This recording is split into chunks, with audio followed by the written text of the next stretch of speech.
Ipatutupad na sa Maynila ang lingguhang declogging at cleanup drive para tugunan ang problema sa baradong kanal at basura sa lungsod. Ayon kay Mayor Isko Moreno, layunin itong pabilisin ang paghupa ng baha ngayong tag-ulan bilang band-aid solution sa matagal ng suliranin sa pagbaha. Pinirmahan na ng alkalde ang Executive Order No. 3 na nag-uutos sa 6 barangay o 876 na barangay na linisin ang mga estero at drainage systems. Umaasa naman ang mga residente na mas maayos ang sitwasyon at mababawasan ang pagbaha sa kanilang mga lugar sa pamamagitan ng palagiang paglilinis. Gusto ko lang yung 896 barangay.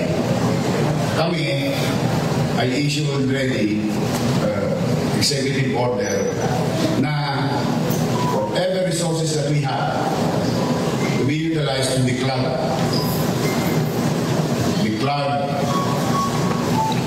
our drainage system. Sana po. Pag gano'n naman po, nag-i-improve naman po siya. Sana naman po, wag naman po kaming bahain kasi mahirap po talaga ang baha. Kasi tubig po yan, hindi po natin alam kung saan talaga ang lusutan yan. Naghahanap po kasi ng butas talaga na matatakbuhan.